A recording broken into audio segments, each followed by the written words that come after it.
Buenas tardes, doctor Armadino. Aquí ya son las 12:51, también es de tardes, aunque me parece que creo que en España es de noche ya, ¿cierto? Sí, aquí son las 8 de la tarde casi y ya es de noche en esta época. Sí. Ok, perfecto, buenas noches, entonces disculpe brevemente. Primero agradecer la oportunidad y también por tomarse el tiempo para acceder a la entrevista. Eh, en Psicoevidencia reconocemos, valoramos su trayectoria y todo lo que ha aportado a la psicología. Por eso también la invitación es un honor para nosotros tenerlo el día de hoy. No sé si se podría presentar una presentación muy... Por favor. Bueno, pues yo, Marino Pérez Álvarez, soy psicólogo de formación, especialista en psicología clínica. He trabajado en su día en la práctica profesional, tanto de clínica como también en educativa, y he sido profesor universitario, catedrático de psicología en la Universidad de Oviedo hasta el 2022 y ahora pues la principal institución a la que pertenezco es la Academia de Psicología de España. De acuerdo con mi dedicación pues a la docencia y a la investigación y también la práctica profesional, pues tengo numerosas publicaciones, pues no sé, no las he contado, pero del orden de 200 artículos en revistas especializadas y libros, pues quizá unos 30, unos más académicos y de texto pues universitario, y otros pues más ensayísticos, pero siempre de temáticas, bueno, de la psicología, de interés social. Algunos de esos libros han resultado polémicos Sí. y bueno, y doy por bien por el éxito de esos libros, la polémica que han suscitado, porque han dado lugar a que se pensara más allá de lo dado, ¿no? Del pensamiento recibido, ¿no? Acerca de cuestiones pues que requieren pues polémicas más allá de las no sé, las asunciones pues estándar, ¿no? Y bueno, así básicamente pues es esto lo que diría mi presentación. Preferiría responder a, digamos, a preguntas incluso sobre mi trayectoria, ¿no? Si fuera el caso, ¿no? Ok, muchas gracias, doctor Marino. Y bueno, creo que podríamos empezar esta entrevista. Primero, justamente lo que usted menciona, ¿no? Esto de que algunos libros quizás son un poco polémicos y todo ello, pero igual al final nos sirven para poder despertar ese espíritu crítico y también, ¿no? Repensar ciertas cosas. Eh, Últimamente creo que en los últimos años habían, por ejemplo, algunas acusaciones que decían, ¿no? Que usted ya se había alejado de la ciencia, del conductismo, por estos últimos libros y eso.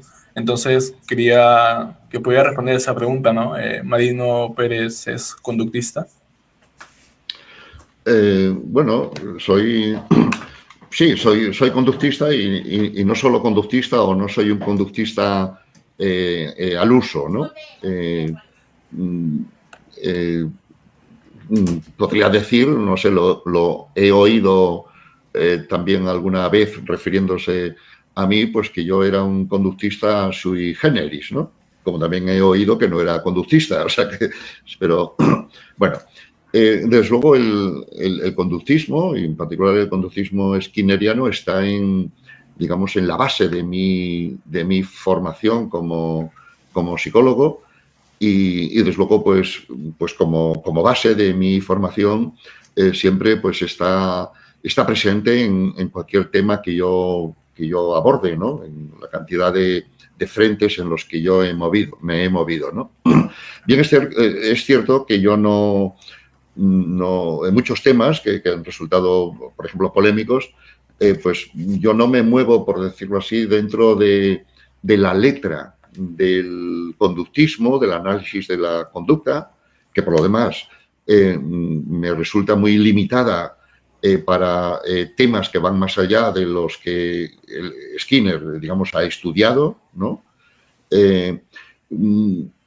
Pero entiendo que sí que me muevo dentro del espíritu del conductismo, ¿no? Más allá de la letra, ¿no?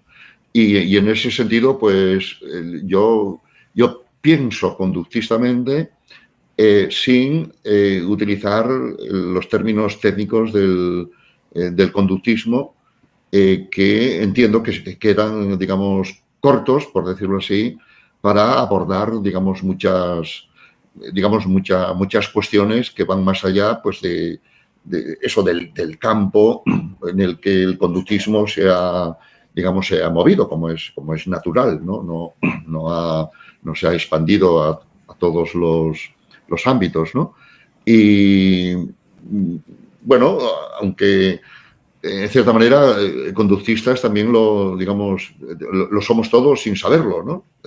Porque en realidad nos tenemos que atener a las contingencias, cómo está organizado el mundo, cómo está organizada nuestra vida, y nuestra relación con el mundo es a través del comportamiento que opera sobre el mundo y a su vez cambia de acuerdo con las consecuencias en nuestra propia conducta, y nosotros como sujetos operantes de esa conducta, ¿no?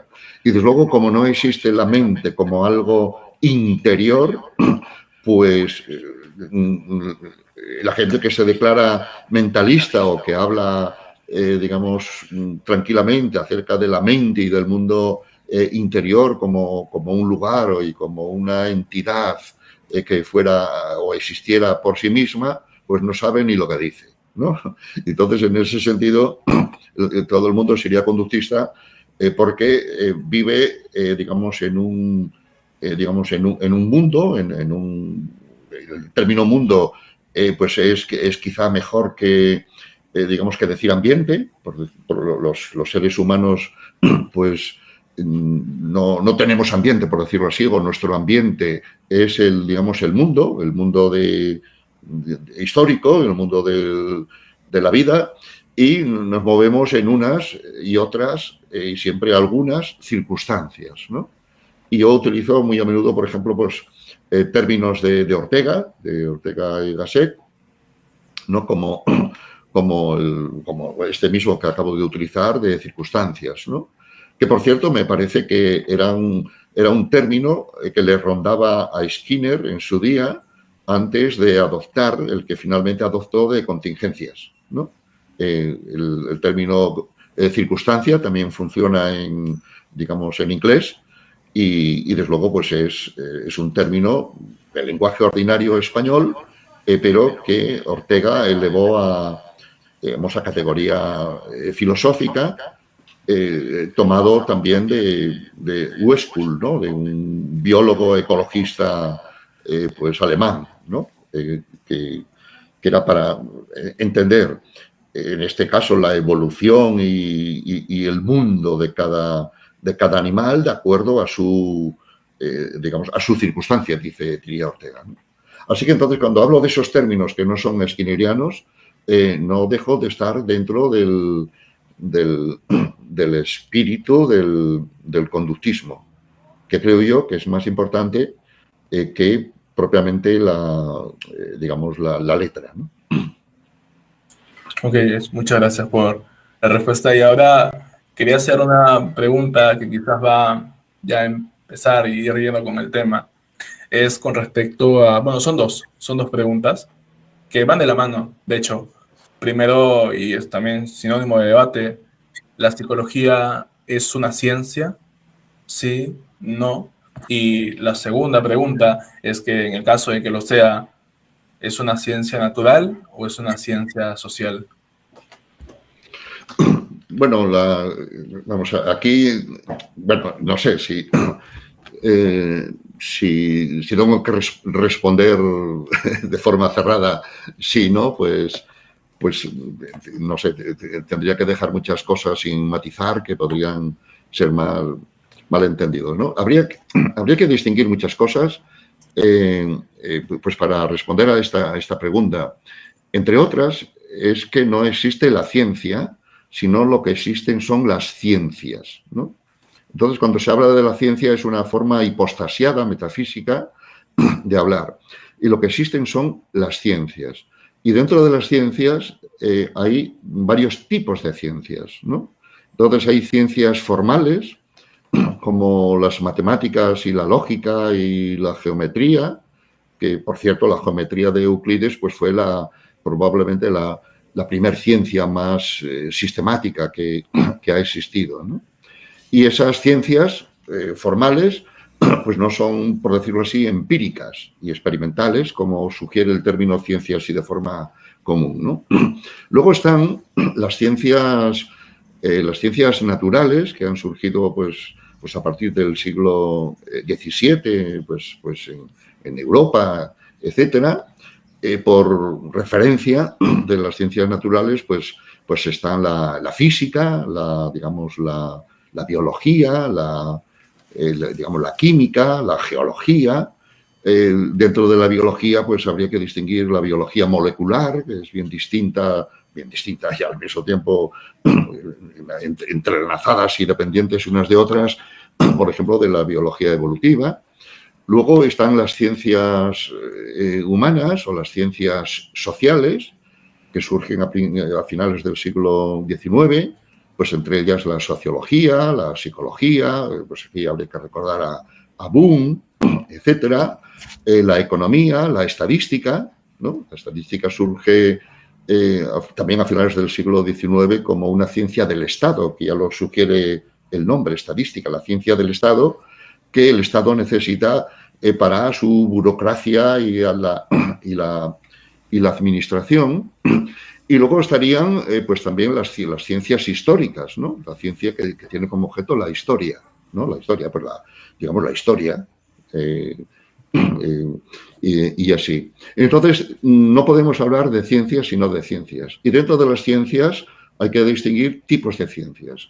Y entonces, dicho eso, la psicología es una ciencia humana o una ciencia social. Y ya te respondo a la segunda pregunta diciendo que no es una ciencia natural como la biología o la física o la química o la geología. Y tampoco es una ciencia formal y tampoco es una ciencia histórica como la historia cultural, la historia de las civilizaciones, que por cierto son muy importantes para la psicología, ¿no? Y así, ¿no? Y entonces con esto ya te respondo. La psicología no es una ciencia natural, una clasificación de las ciencias, y es una ciencia humana o ciencia social según el énfasis que se quiera poner o cómo se nombre esa categoría.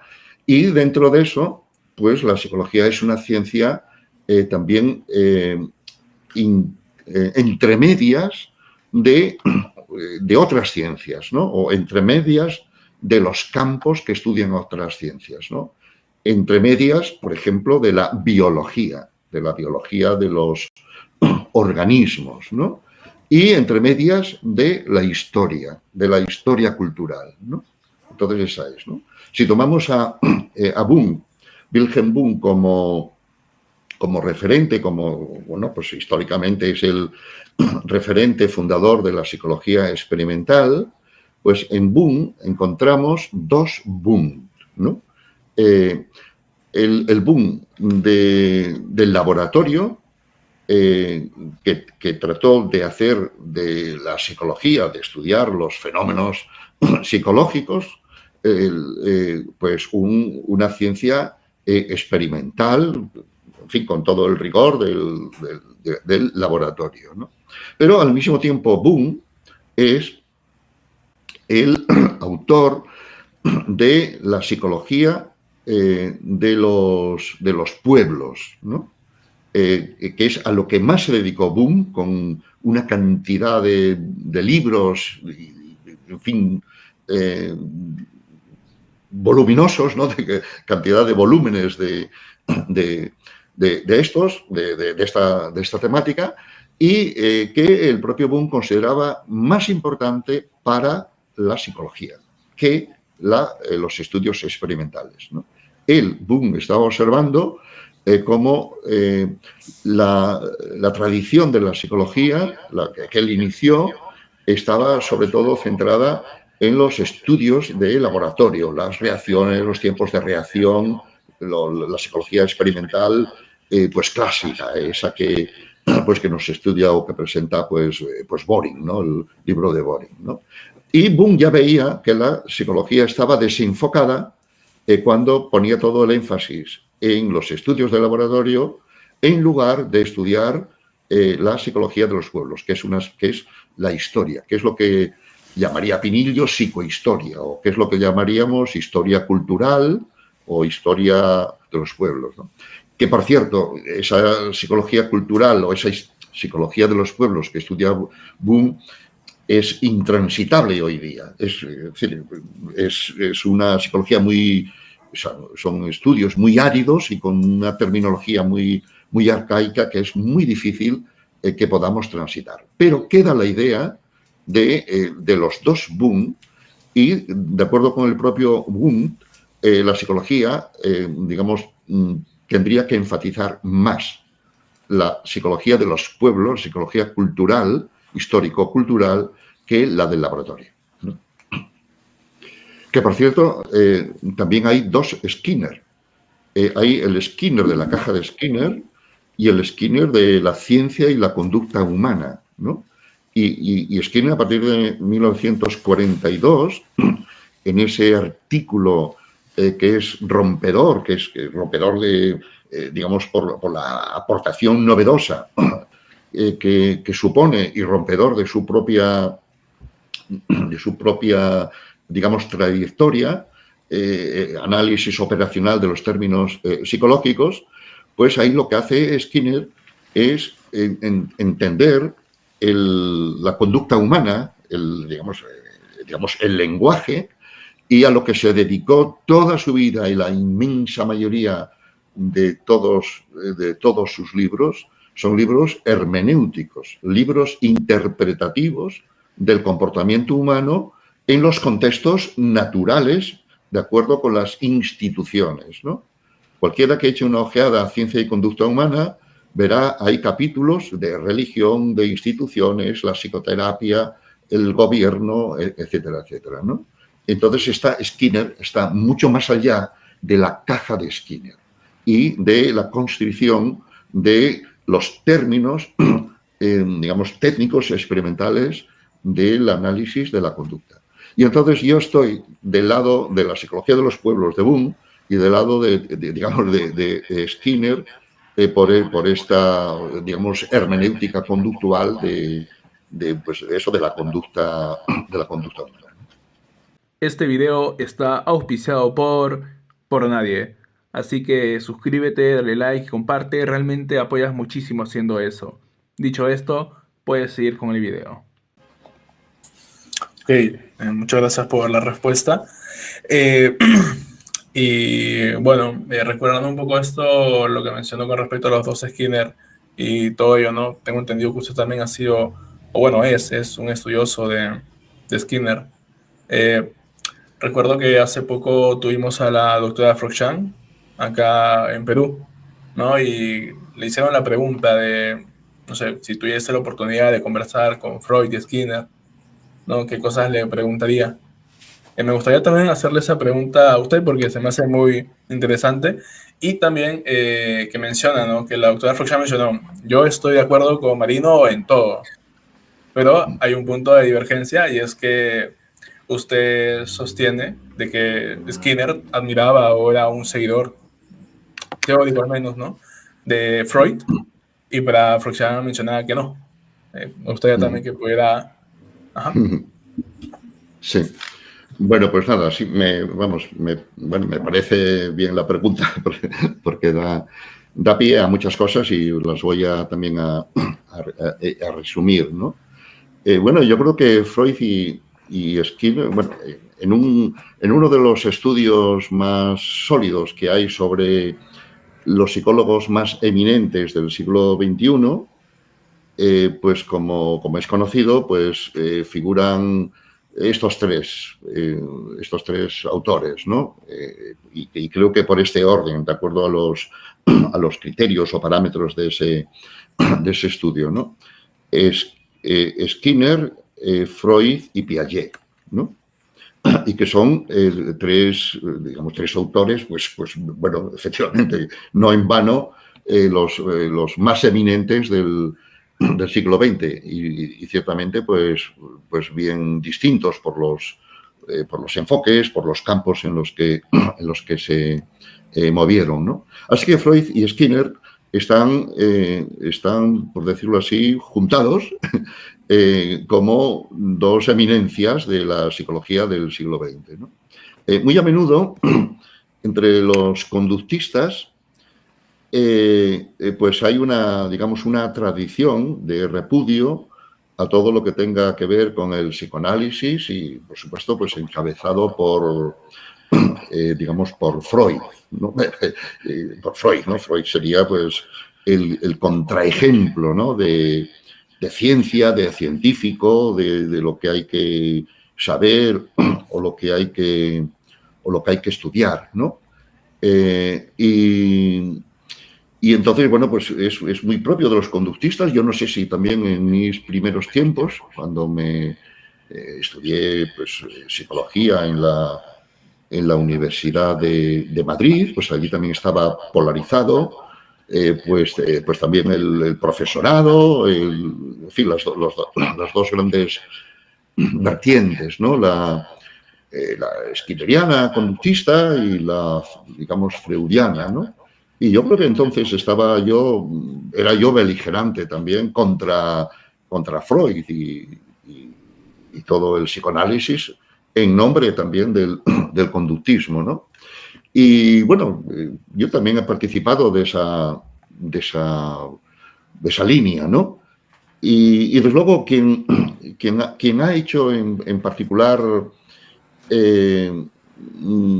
hostil a la Freud a la psicología, fue ciertamente no Skinner, sino fue Eysen, ¿no? Eysen, que es un conductista metodológico, que no tiene nada de skinneriano, ¿no? Sería un ejemplo de conductista metodológico de acuerdo con la distinción de Skinner. No sería un conductista para nada radical, ¿no? Entonces, Eysen sí que fue un combatiente, un militante contra Freud, ¿no? Entonces, en la terapia, en fin, tiene muchos estudios de Freud, pues incluyendo uno, el auge y declive del imperio freudiano, etcétera, etcétera, ¿no? Llegará un momento en el que habrá que preguntar, o alguien preguntará quién era Eysen, y Freud seguirá siendo conocido, ¿no? Entonces, yo creo que fue por la vía de Eysen y en general por la vía de la terapia de conducta, que empezaba en España en la década de 1970, que los psicólogos conductistas cogieron aversión, aprehensión, fobia a todo el psicoanálisis, ¿no? Por la vía de la terapia de conducta, ¿no? Y entonces, bueno, pues Eysen, Rachman, Volpi eran combatientes contra Freud, ¿no? Pero no Skinner, ni tampoco Watson, ¿no? Si uno se fija, el autor al que más cita Skinner en conducta verbal, en ciencia y conducta humana, y seguramente en más libros, es a Shakespeare y también a Freud, ¿no? Por supuesto que Skinner no es freudiano, pero toma a Freud como referente, toma a Freud en serio y analiza las cosas de Freud en términos, faltaría más, del análisis funcional de la conducta, ¿no? Pero Skinner nunca fue crítico de Freud. Ha utilizado material de Freud para hacer su propio análisis, así como Watson, ¿no? Watson, el fundador del conductismo, pues para nada era anti-Freud, sino bien al contrario. Yo creo que Freud era una referencia antes de que Skinner fuera Skinner, e incluso antes que Watson, digamos, fuera el fundador del conductismo. Freud ya era una figura europea y en América. Estuvo dando unas conferencias en Estados Unidos en 1909 y entonces era ya pues una celebridad, ¿no? Y Watson, como fundador del conductismo y también fundador de lo que luego sería la terapia de conducta, pues estudió experimentalmente las cosas que Freud pues exponía en sus libros derivadas de sus consultas, ¿no? Y según Freud, en el origen, en la causa de las reacciones neuróticas, de los trastornos psicológicos, de los miedos, estarían experiencias traumáticas, experiencias tempranas. Bueno, para empezar, esa explicación de Freud es enteramente conductista. Estás tratando de entender reacciones comportamentales, etcétera, que definen una reacción, un trastorno, en términos de experiencias. Luego estaríamos en la misma línea. Entonces fue Watson el que trató de hacer experimentalmente lo que Freud pues no había experimentado, ni Freud creía ni siquiera que fuera necesario experimentar. Y ahí entran esos famosos casos del caso Albert, del caso pues cuando Freud, Watson y Reiner crean un miedo condicionado a un niño, pues eso, asociando pavlovianamente. Pavlov era el fundador, por decirlo así, de los conocimientos básicos, pues crear, digamos, un miedo por asociación de un ruido estridente a un osito de peluche, ¿no? Y, por supuesto, Watson, digamos, hace la gracia y tiene la ironía de decir, bueno, pues que ese niño que aprendió ese miedo, como ellos se lo han inculcado, pues si lo coge algún día un psicoanalista, pues digamos, puede elucubrar, ¿no?, acerca de que ese miedo, digamos, fue aprendido en algún contacto con su madre, etcétera, etcétera, ¿no? Bueno, pues hacen esa ironía con buen criterio. Pero se tomó en serio lo de Freud, ¿no? Y Skinner, pues Skinner, además de citar a Freud para analizar su material y nunca descalificarlo porque fuera o no fuera científico, porque dijera tonterías o así, pues uno de las cosas que estudió Skinner, ¿no?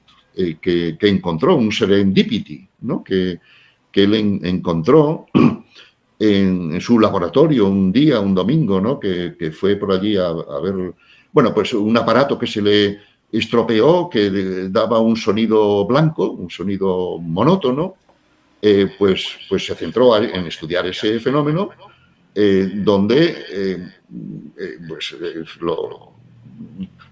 donde el propio Skinner paró escuchando, por decirlo así, en ese patrón, en ese ruido blanco, terminó por escuchar, digamos, una frase, ¿no?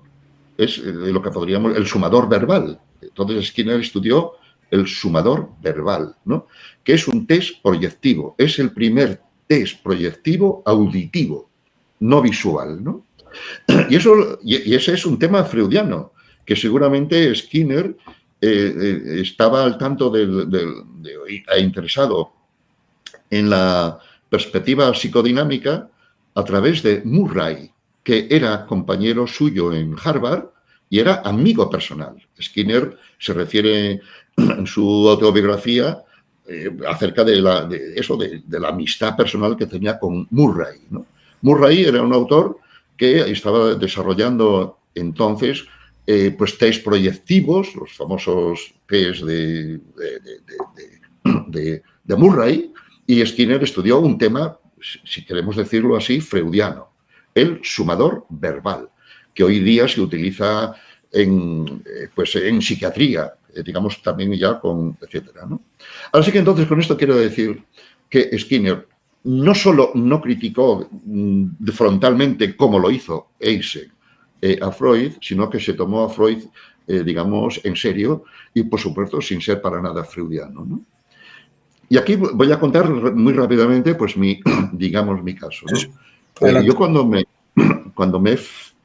mi formación de estudiante, pues yo estaba del lado de la facultad y además con mucha con militancia y haciendo grupo con unos frente a otros, pues del lado de Skinner, del conductismo, frente a los freudianos del otro grupo. Era, pues en mi curso había el grupo A, el grupo B, y yo estaba en uno, que era el conductista, y los otros eran los freudianos y demás, ¿no? Bien, pero más adelante, cuando yo fui profesor y tenía que explicar e incluir pues las diversas teorías de la personalidad, entre ellas la psicodinámica, por supuesto las de Eysenck y demás, pues ya me interesó a mí Freud, pero también de una forma paradójica, ¿no? En cierta manera, ¿no?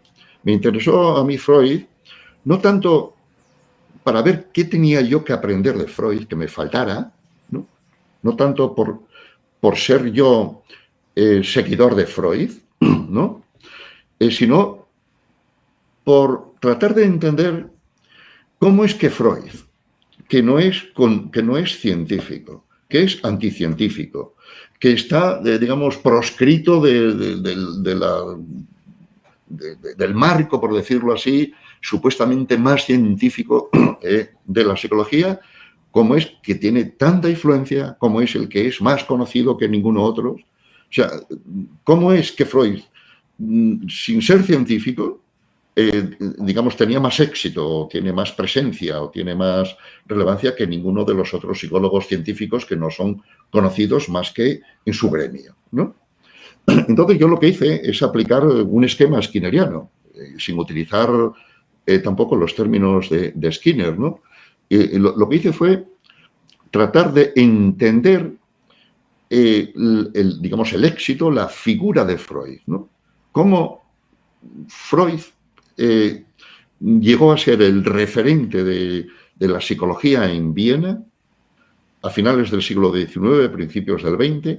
¿Qué tenía la ciudad de Viena que dio lugar a tantas cosas, entre ellas a Freud? ¿Y qué tenía Freud que desbordó la ciudad de Viena para convertirse en un influencer urbi et orbi, más allá de la ciudad de Viena, en todo el mundo? Y que ahora los conductistas pues repudian, etcétera, ¿no? Y entonces yo estudié el contexto cultural, el contexto histórico en el que surgió Freud, ¿no?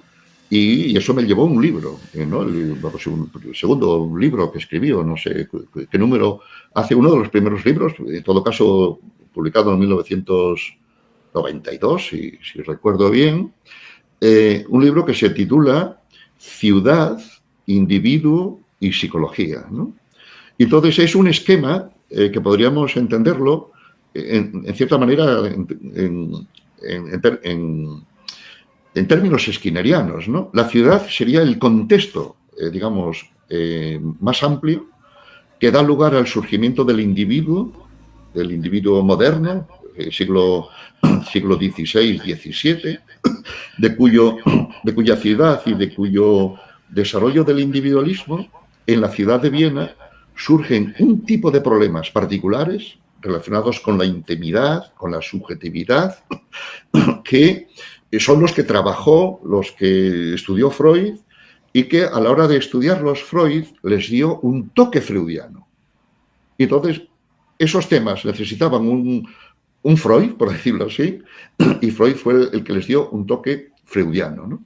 Y lo que hace Freud ahí es utilizar el método detectivesco, que a la sazón era el método médico de finales del siglo XIX. El método médico, finales del siglo XIX, era un método, y lo sigue siendo, detectivesco.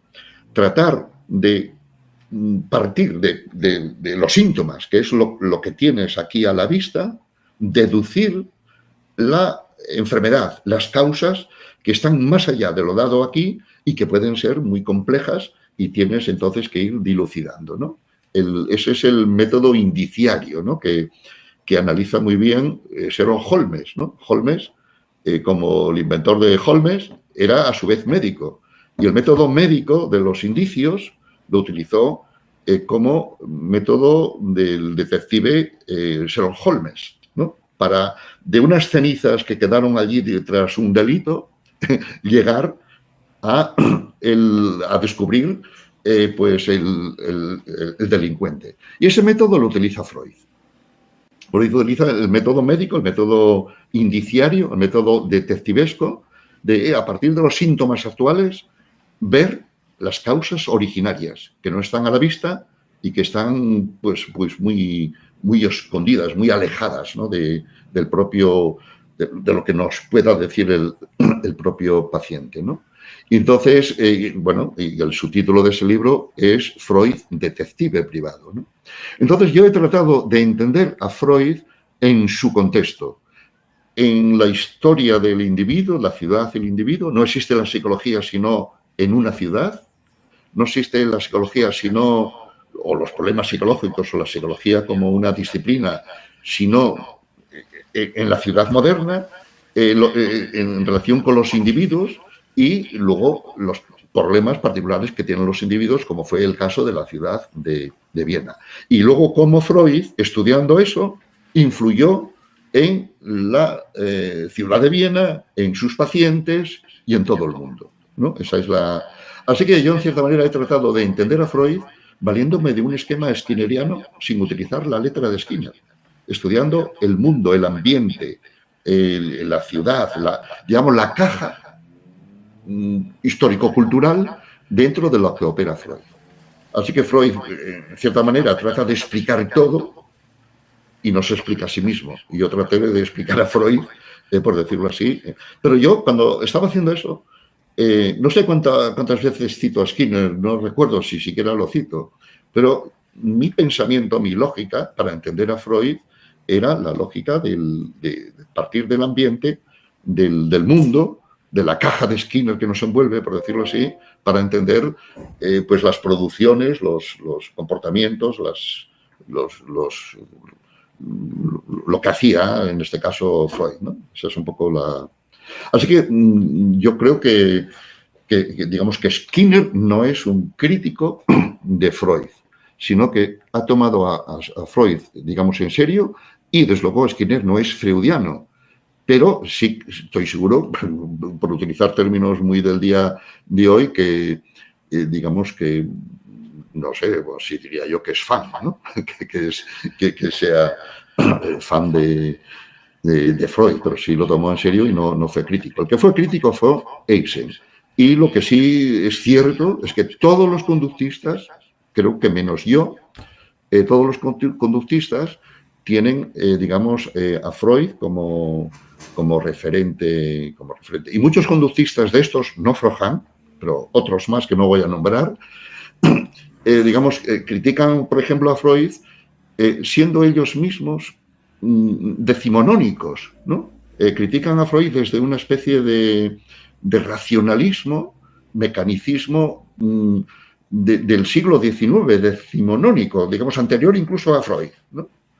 Y lo critican declarándose estos críticos conductistas, pero ni conductistas son, bueno, pues porque se valen, por supuesto, digamos, de una supuesta concepción, digamos, racionalista, positivista. Son positivistas, no son conductistas, son positivistas decimonónicos, ni siquiera positivistas lógicos o algo así, ¿no?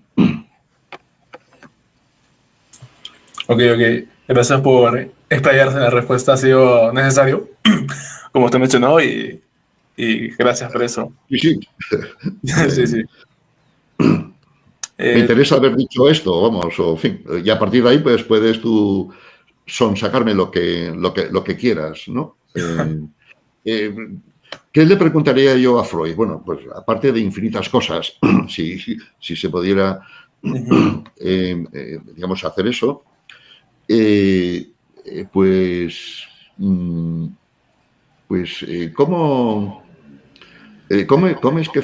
¿cómo es que Freud renunció a la explicación, casi podríamos decir, conductista pavloviana, original, ¿no? Cuando él descubrió, y lo presentó así como el descubrimiento de las fuentes del Nilo, ¿no? Cuando él descubrió que en el origen de los trastornos mentales que él estudiaba en sus pacientes había experiencias traumáticas en la infancia, olvidadas, no recordadas, etcétera, muy a menudo de carácter sexual, ¿no? De abuso sexual, ¿no? Que casi podríamos entenderlo de acuerdo con un esquema, no sé, pavloviano, ¿no? Si quisiéramos ir por ese lado. Entonces, ¿cómo es que el propio Freud, que había descubierto eso, luego renunció a ese hallazgo y en su lugar trató de invocar pues una suerte, un tipo de fantasías desiderativas que tendrían los niños, por decirlo así, a priori, independientemente de sus experiencias, y serían los niños los que desearían ser seducidos por los adultos en vez de sostener que fueron los adultos los que abusaron de los niños, ¿no? Entonces, ¿en base a qué hizo Freud esa inversión y en qué medida Freud se estaba protegiendo de sí mismo, ¿no? Porque Freud, como buen vienés, era neurótico, estaba neurótico, como el que más, ¿no? Y de acuerdo con su propia explicación, en el origen de sus neuras, Freud tendría que llegar a deducir que fue abusado por su padre o madre, ¿no? ¿Y cómo podría admitir Freud que Jacob, su padre, pues lo sedujo y preguntarle a Freud, confrontar a Freud, ¿no? Por utilizar un término psicodinámico, ¿no? Confrontar a Freud con la verdad o posibilidad de que él haya renunciado a su descubrimiento para defenderse de lo que podría encontrar si fuera coherente y si se explicara a sí mismo, ¿no? Y a Skinner le preguntaría, ya que estamos en esto, ¿cuál era su posición ante Freud? O sea, pues, en fin, que no andaría lejos seguramente de esto que digo, ¿no? Ok, genial, muy genial. Bueno, cambiando un poco ya el panorama, hoy en día, sobre todo esto se ve mucho en estudiantes de psicología, o quizás los que están más destinados al área clínica, que únicamente se quedan, digamos, con lo más superficial dentro de la carrera, y pues, para que sea más entendible, son más prácticos. Es decir, y hoy en día más que nada abundan mucho lo que son manuales de técnicas, hablando de terapias, ¿no? Técnicas de DBT, técnicas en ACT, y se quedan solamente en eso. Y no hay un estudio filosófico sobre lo que es la psicología. Entonces, cabía aquí la pregunta de qué tan importante es para un estudiante de psicología aprender y estudiar la misma filosofía. Bueno, ahí empiezo ya por las conclusiones de mi respuesta, ¿no? Sí. Y digo que digamos que es fundamental, ¿no? Es fundamental e incluso urgente, y es fundamental, pues la filosofía para entender la psicología, ¿no? Por mucha psicología que sepas, si solo sabes psicología, ni psicología sabes, ¿no? De acuerdo con una frase pues famosa que yo repito muchas veces y que Pinillo se utilizaba, por ejemplo, para referirse pues a la psicología, ¿no? Y dentro de todas las ciencias, las disciplinas, ¿no? La psicología es la más filosófica de todas, ¿no? De todas. De la química, de la biología, de la física, de todo. No hay disciplina, no hay ciencia que no plantee problemas filosóficos, ¿no? Vamos, ninguna, absolutamente ninguna, ¿no? Pero dentro de eso, yo creo que la psicología es la más filosófica de todas las ciencias o disciplinas, ¿no? Por muchas razones, ¿no? Por la propia, no sé, por la sempiterna polémica o problema, ¿no? El eterno problema de la mente y el cuerpo, ¿no? De la relación de la mente y el cerebro, de la conducta y el organismo, de la conducta y el cerebro. Todo eso, ese es un problema filosófico. Si no tienes claro y no tienes, digamos, criterios filosóficos adecuados, estarás completamente, digamos, confundido y seducido, por ejemplo, pues por las neuroimágenes, por la neurociencia, creyendo que es más científico si tú lees algo o estudias los correlatos cerebrales, etcétera, etcétera, ¿no? O sea, aunque solo fuera por esa cuestión, no se puede dar un paso sin tener, digamos, clarificada esa cuestión, ese problema, y ese problema no es empírico. O sea, no es, por decirlo así, que se acabe de descubrir de una vez dónde está la base de la mente o en qué sitio del cerebro está la mente. No, es que esa pregunta ya está mal hecha. Cantidad de preguntas, ¿no? Cómo el cerebro, cómo la materia, cómo el cerebro produce la conciencia. Esa es una mala pregunta. Es una pregunta ya que tiene cantidad de implícitos, etcétera, que habría que remover. Entonces ya tienes una confusión filosófica o una ignorancia filosófica cuando te haces malas preguntas, ¿no? Por supuesto, la libertad, el libre albedrío. El libre albedrío no es un problema empírico, es un problema, digamos, filosófico, que requiere muchos conocimientos empíricos, muchos, no uno solo, pero es un problema filosófico. Si uno lee el libro de reciente, ¿no? De tan importante, de Sapolsky, ¿no? Determinado, es un libro impresionante, ¿no? Como el libro anterior, Compórtate, ¿no? De Sapolsky, ¿no? Impresionante, ¿no? De erudición y de interdisciplinar, ¿no? Él es etólogo y a su vez es neurobiólogo, ¿no? Bueno, entonces en el último libro, Determinado, él entiende y explica de una forma incluso muy persuasiva y muy documentada cómo nuestra conducta, nuestras acciones están determinadas, ¿no? Por los genes, por el cerebro, por nuestra historia, tal, ¿no? Bueno, y esa explicación de Sapolsky, pues es muy difícil de remontar y es, por lo tanto, muy fácil de asumir, ¿no? Pero como no tengas criterios filosóficos, que por cierto el propio Sapolsky no tiene, por decirlo así, por eso le lleva a este determinismo, ¿no? Etcétera, pues no das un paso. Entonces quedas al albur de cualquier explicación de moda, de cualquier, conocimiento que no sepas, situar, quedas al albur de las modas, de los conocimientos, etcétera, sin entender, nada, ¿no?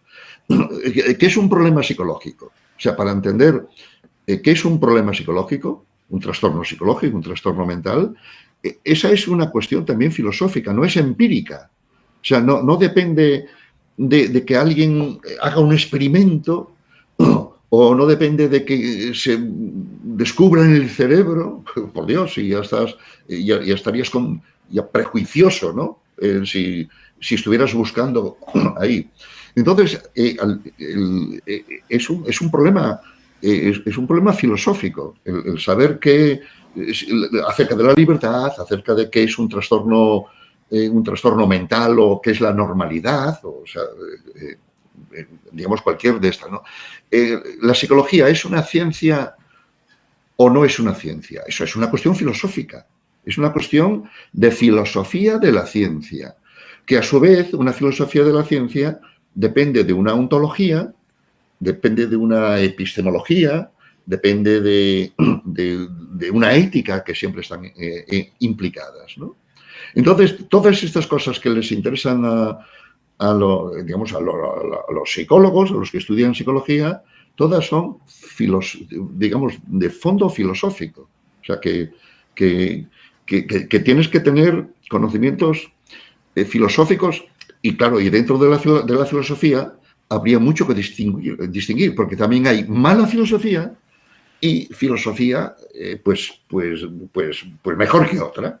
Y entonces ahí también tienes que tener, digamos, algún tipo de criterio, ¿no? Como cito yo muy a menudo a Jasper en este sentido, la filosofía es inescapable, no se puede escapar de la filosofía. El que la niega ya está asumiendo generalmente una mala filosofía, porque está siendo reduccionista o siendo negando, no sé qué, etcétera, ¿no? Ok, que muchas gracias por la respuesta.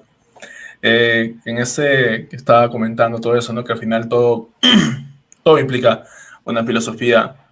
Y también aprovechando, ¿no? Que usted también es mencionó, también es uno de los interesados en Skinner y todo ello. Tenía una duda que hacérsela hace ya buen tiempo. Este video está auspiciado por nadie. Así que suscríbete, dale like, comparte. Realmente apoyas muchísimo haciendo eso. Dicho esto, puedes seguir con el video. Que es con respecto a la filosofía política de Skinner.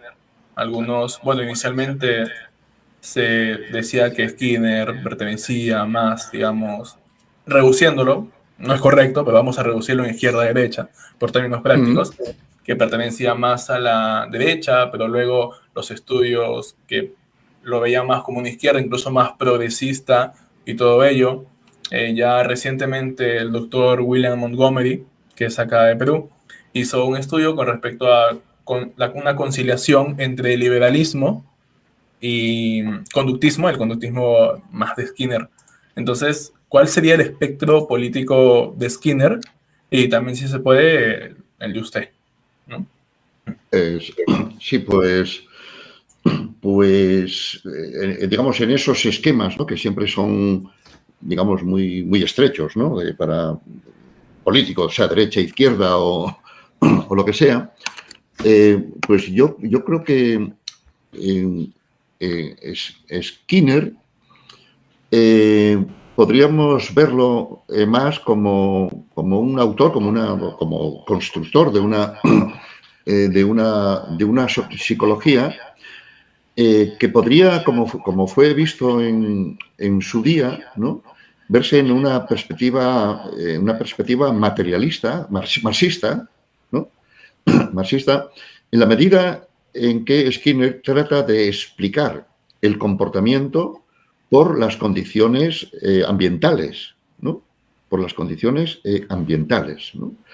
Y entonces sería cuestión para mejorar la vida humana, cambiar el mundo, no cambiar la mente o los corazones, ¿no? Como dice Skinner en el artículo ¿Por qué no soy un psicólogo cognitivo, ¿no? Cognoscitivo, ¿no?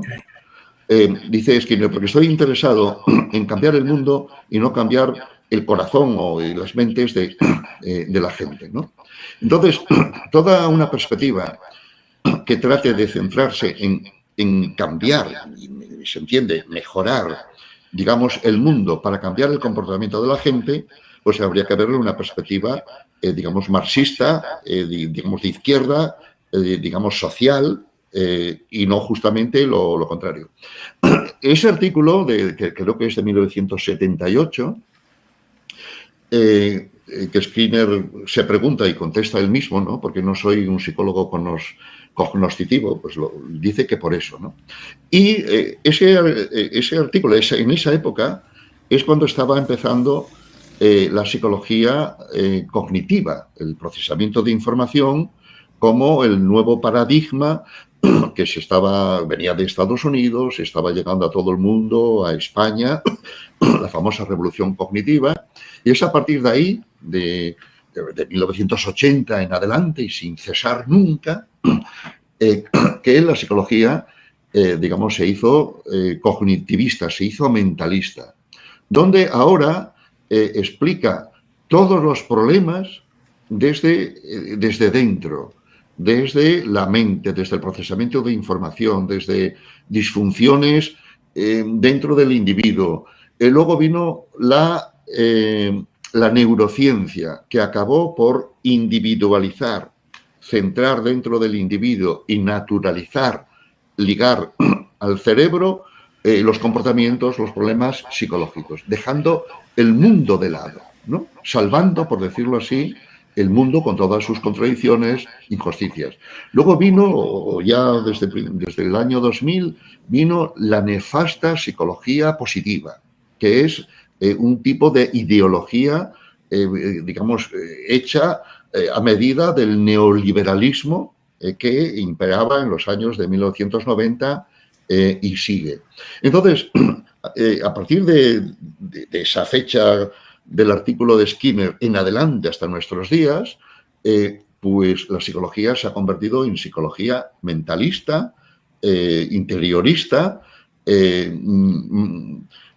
una que da por bueno cómo es el mundo y trata de eso, de entender que los problemas están dentro del individuo y ni siquiera el individuo sería responsable, porque sería su cerebro, serían sus genes o serían mecanismos inconscientes de los cuales él no tiene ninguna responsabilidad. Y en este contexto, entonces, un enfoque skinneriano, conductista, ambiental, por decirlo en esos términos así un tanto simples, pues sería un enfoque, eso, radicalmente social, marxista, de izquierda, si queremos verlo, digamos, de esa manera. Y he de recordar que en mi generación, cuando estudiábamos psicología en la década de 1970, o sea, que empezó un boom de un gran interés por estudiar psicología, el mismo interés que no ha cesado, por cierto, ¿no? Pues los que estudiamos psicología en la década de 1970, todos teníamos como objetivo, como horizonte, utilizar la psicología para mejorar el mundo, ¿no? Para cambiar el mundo. Y es aquí donde el conductismo se nos ofrecía como el enfoque más adecuado para cambiar el mundo. Que, por cierto, también el psicoanálisis tenía una versión, que es la que me interesaba a mí también entonces, tenía una versión que se llamaba y se sigue llamando freudo-marxista, ¿no? Utilizar bueno, y luego toda la izquierda de la escuela de Frankfurt, no sé, Erich Fromm, por ejemplo, pues siempre es un crítico de la sociedad en la línea esta. Así que entonces Skinner, digamos, habría que situarlo, digamos, en esa perspectiva. En términos de liberalismo, yo creo que Skinner era un liberal, era un nácrata. Skinner tenía más de acrático. He leído hace algún tiempo, no sé ahora referir el artículo, pero he leído un artículo, o sea, documentado, donde se trataba de establecer una afinidad, se entiende afinidad no electiva, pero bueno, una afinidad entre Skinner y Chomsky, más allá del lenguaje, más allá de la polémica del lenguaje, dejando esa polémica del lenguaje aparte, donde precisamente la posición de Chomsky pues deja mucho que desear, es de es la vieja metafísica de Port Royal, ¿no? de cartesiana y demás. Pero dejando eso de lado,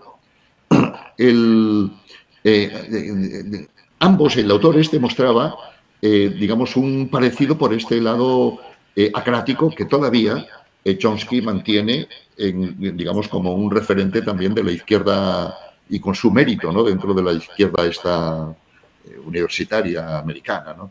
Etcétera. Así que eso sería lo que diría. Pero muchos de mi generación nos hicimos conductistas skinnerianos por lo que el conductismo ofrecía para cambiar el mundo, etcétera. Y todo lo que se estudia hoy día en psicología, en las últimas generaciones, yo lo he observado en mis team, en la cantidad de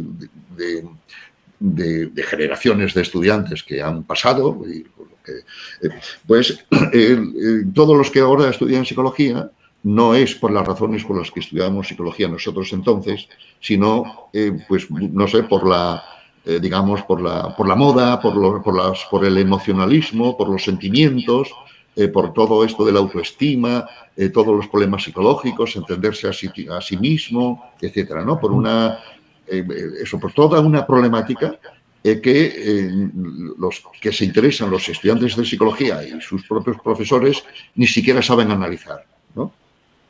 No saben analizar porque no lo analizan en los esquemas skinnerianos, por decirlo así, ¿no? Que serían los que vienen de, pues eso,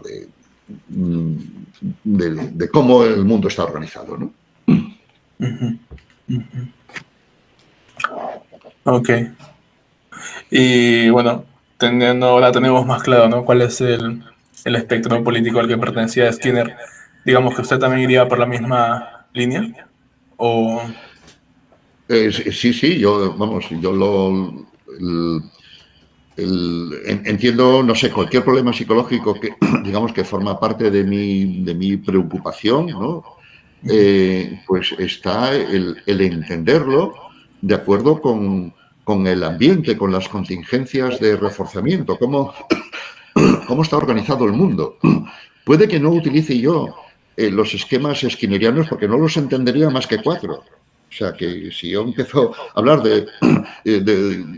no sé, de las contingencias de términos, estímulos discriminativos y demás, pues yo quiero, digamos, explicarme o hacerme entender pues por gente que no tenga que tener un diccionario o que no tenga que hacer un cursillo de Skinner, ¿no?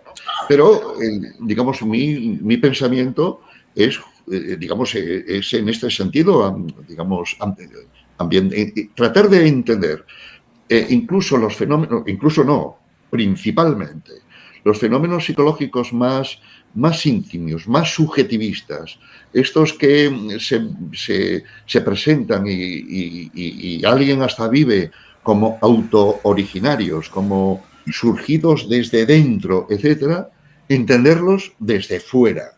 Y que es siempre el contexto, el ambiente, las contingencias de reforzamiento, las reglas que rigen el mundo, las que generan el supuesto mundo interior, toda esa subjetividad, todo eso. Que los sentimientos no son sino derivaciones o subproductos de cómo te vaya a ti en la vida, de las contingencias de reforzamiento en las que te muevas, ¿no? Entonces, toda la crítica que yo hago a los temas psicológicos que toco están pensados en términos skinnerianos. Yo tengo una obsesión que no tiene, vamos, que siempre me encuentro con los auditorios, incluyendo psicólogos. Yo tengo una obsesión que me viene de los tiempos skinnerianos de no pasar, o sea, de no dar por ello, no asumir, mal aceptar, por decirlo así, todo el lenguaje interiorista, subjetivista, o sea, del lamento como algo interior, del yo como autooriginario, de los sentimientos como digamos, como no sé, como surgidos y lo auténtico, digamos, de uno, tengo una obsesión contra todo lo que es dualista, contra todo lo que es interiorista, contra todo lo que es, digamos, que está presuponiendo la mente como algo interior, ya no digamos si toca el cerebro, ¿no?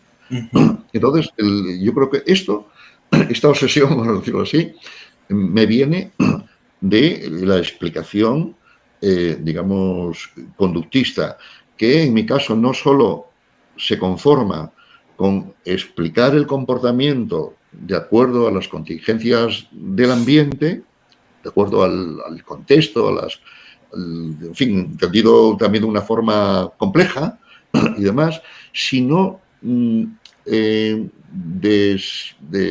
digamos, despachar o superar toda concepción, digamos, de la mente, ¿no? O sea, de la mente como algo interior, ¿no? Yo me he esforzado mucho en tratar de entender los problemas psicológicos, los trastornos mentales, si se quiere decir así, maldecir de esta manera, entender los problemas psicológicos no ni como exteriores ni como interiores, sino como una situación dentro de la que uno está. Entonces son los individuos los que están dentro del mundo, dentro de una caja, por decirlo así, de una caja de Skinner, ¿no? O sea, no hay un mundo interior, mental o lo que sea, sino es el individuo como un todo el que está dentro del mundo, ¿no? Y entonces esto es skinneriano. Skinner, el primer gran libro, tiene ya un título insuperable, ¿no? Que es La conducta de los organismos, ¿no? La Sí. conducta de los organismos. Entonces, la conducta de los organismos ya está dando a entender que la conducta es de un organismo como un todo, no de un órgano. Por supuesto, ni de la mente ni del interior.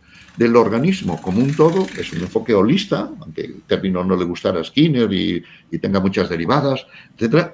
Es una concepción organísmica, holista, que podemos muy bien tomar como sujeto, como individuo, como persona, el organismo. Entonces, es el organismo el que está dentro del mundo. Es el organismo que estudia Skinner dentro de la caja de Skinner. Entonces tú tienes que entender la caja, que para el caso es la caja del mundo en la que nosotros nos movemos, ¿no? Y esa perspectiva es la que yo me muevo con esa obsesión antidualista, antisubjetivista, antimentalista, etc. Y eso me ha llevado a mí a asociarme con otras filosofías que siendo muy distintas y distantes del conductismo, tienen, sin embargo, esta afinidad antidualista y antisubjetivista, ¿no? Como sería el existencialismo, ¿no? O sea, la fórmula heideggeriana famosa de ser en el mundo, con esos típicos guiones, ¿no? Ser en el mundo, es una fórmula anticartesiana. Es una fórmula que el ser humano, que ni siquiera el ser humano, el sujeto, el ser humano, el organismo, siempre está en el mundo. Y ese en es un enlace comportamental, ¿no? Esa fórmula de Ortega, yo soy yo y mi circunstancia, que decir, bueno, pues aparte de qué circunstancia, era un término que casi estuvo a punto Skinner de utilizarlo en vez del de contingencia que finalmente utilizó, ¿no? y demás. Yo soy yo y mi circunstancia, la I de esa fórmula es el comportamiento, tal como yo trato de entenderlo. O sea, no es la mente, no es el cerebro, es el comportamiento el que establece la relación del organismo con el mundo, una relación solidaria, o sea, digamos, soldada pero no mecánica, ¿no? O sea, y demás, ¿no? Y ese esquema es el que me lleva a mí a vincular, asociarme con otras filosofías que están en esta misma línea, como es la existencial y en buena medida también la fenomenología, ¿no? Al conductismo skinneriano se ha criticado o se le ha visto alguna vez como una fenomenología mundana, una fenomenología práctica, ¿no? Es lo que hace Skinner. Skinner hace una fenomenología práctica. Lo que hace Skinner es describir el comportamiento en su caso, de las palomas o las ratas dentro del laboratorio, de acuerdo con las disposiciones que, digamos, que ha llevado. Es hacer una descripción del comportamiento, por supuesto, ligado a las situaciones antecedentes y consecuentes dentro de un esquema dialéctico, o sea, dentro de un esquema, digamos, dinámico que cambia según opera, ¿no? Ok, muchas gracias. Y creo que ya se viene la última pregunta, probablemente, de todo esto, para no también por cuestiones de tiempo.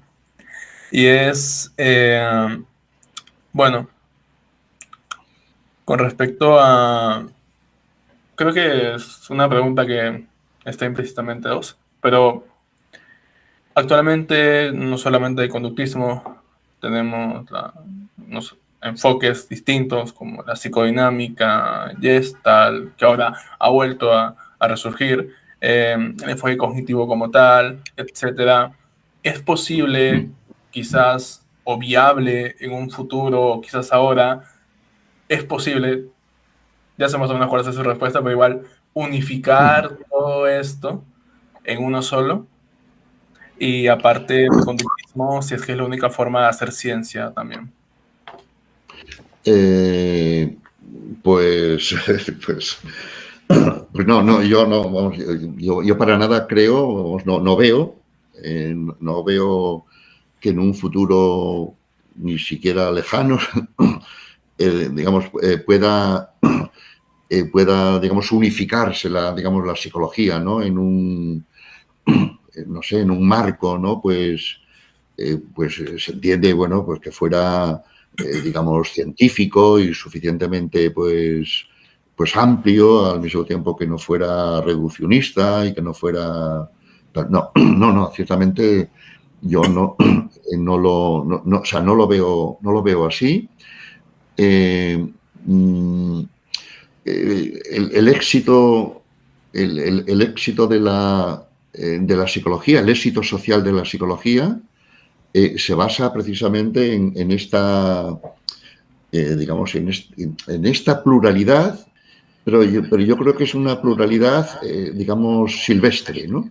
Salvaje, donde buena parte de la psicología académica, esta que explican la mayor parte de los profesores, típicamente los que utilizan PowerPoint, ¿no? Está a la par de la psicología popular, ¿no? Entonces, la psicología popular, digamos, de la autoayuda, todos los conceptos psicológicos así, pues más usables de autoestima, todos los, digamos, los clínicos, la mente, ser tú mismo, la psicología positiva, toda la empatía, todo eso, que son conceptos y fenómenos psicológicos importantes, pues todos, digamos, están a un mismo nivel, digamos, popular, tanto las explicaciones académicas como, digamos, el uso popular en libros de autoayuda y en la gente que no lee ni siquiera libros, porque no lo necesita la gente ni siquiera leer libros de autoayuda para hablar en términos psicológicos. Entonces, buena parte del éxito de la psicología pues está, digamos, en este flujo, ¿no? En este fluido de cantidad de cosas distintas, plurales, has citado varios enfoques y todavía, digamos, tendríamos que citar más, que están eso dentro de la cultura dentro de la psicología popular, ¿no? Y desde luego yo no veo, digamos, que para nada eso vaya a menos, sino va a más, ¿no?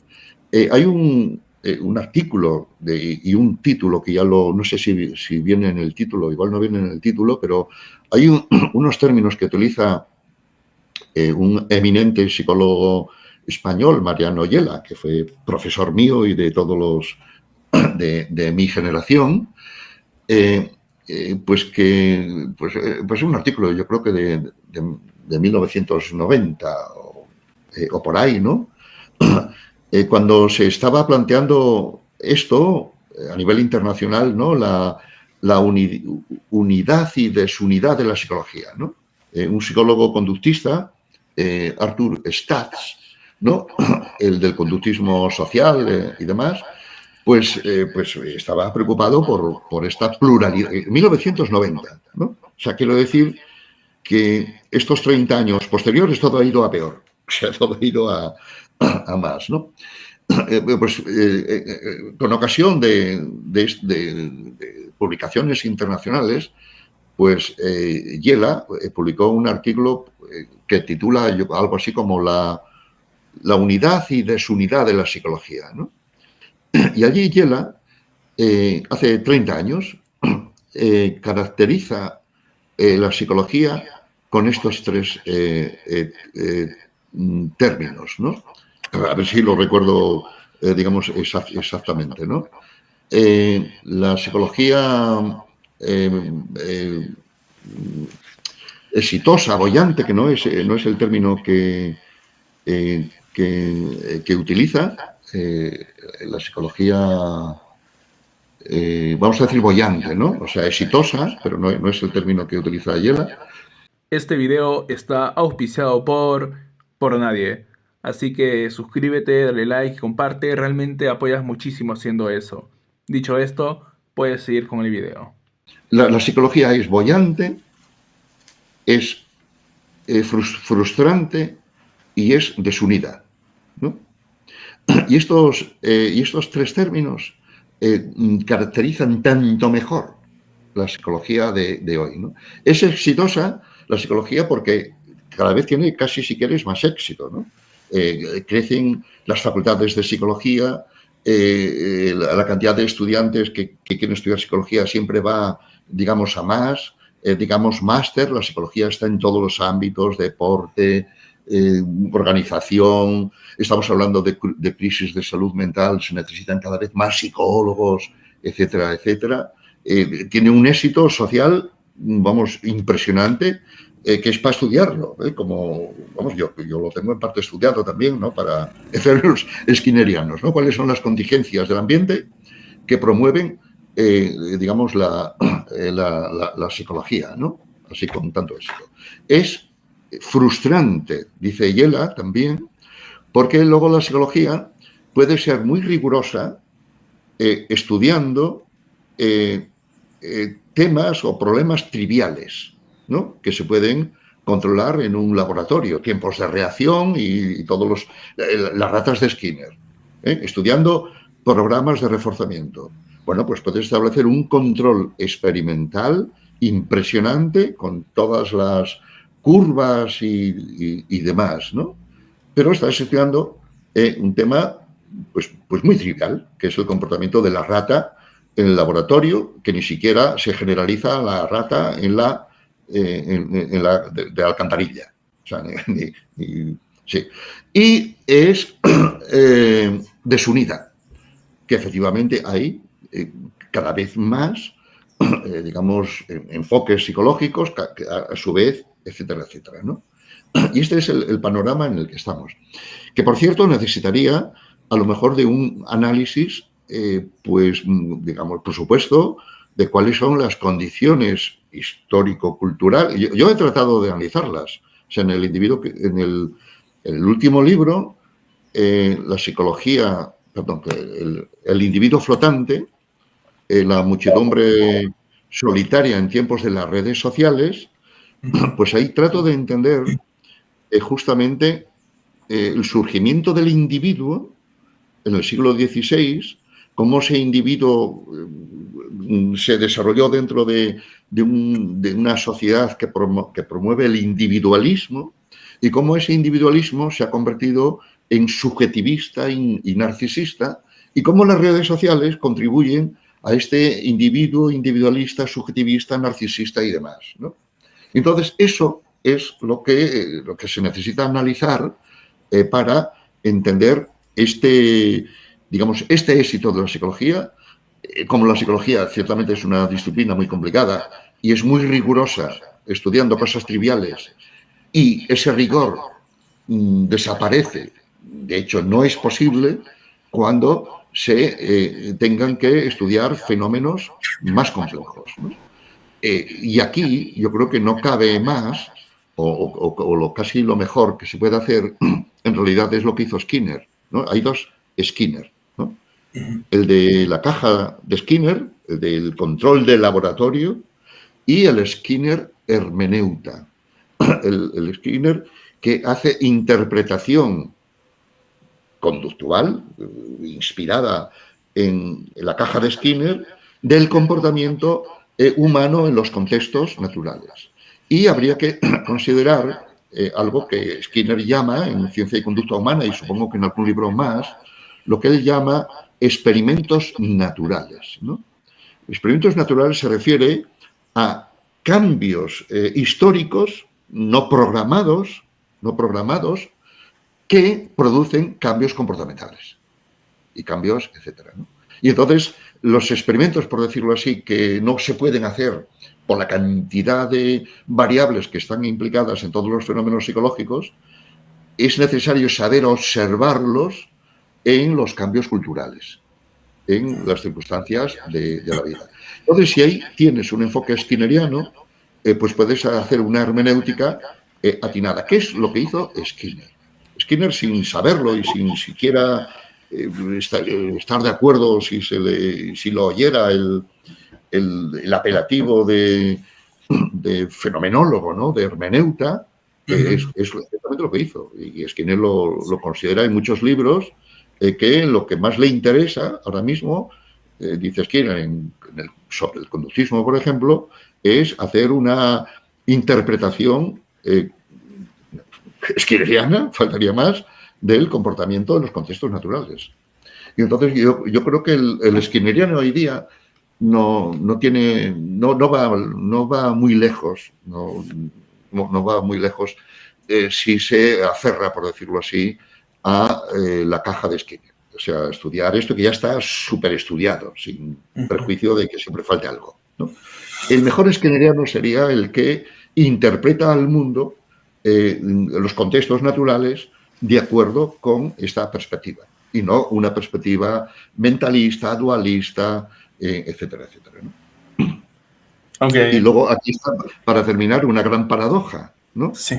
La gran paradoja de que el conductismo, el análisis de la conducta, que estamos aquí, que yo estoy aquí, pues identificándome y poniéndolo pues casi como un referente, ¿no? de la psicología, sí. Está prácticamente fuera del mapa. O sea, está completamente fuera del mainstream de la psicología.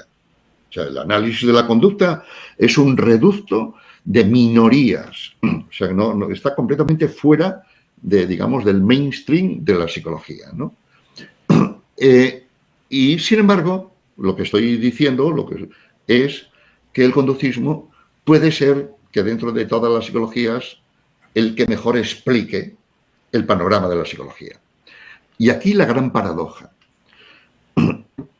El conductismo de Skinner, en ese gran artículo en Science de Skinner, ¿no? Sobre la evolución, ¿no? No me acuerdo cómo se titula exactamente, ¿no?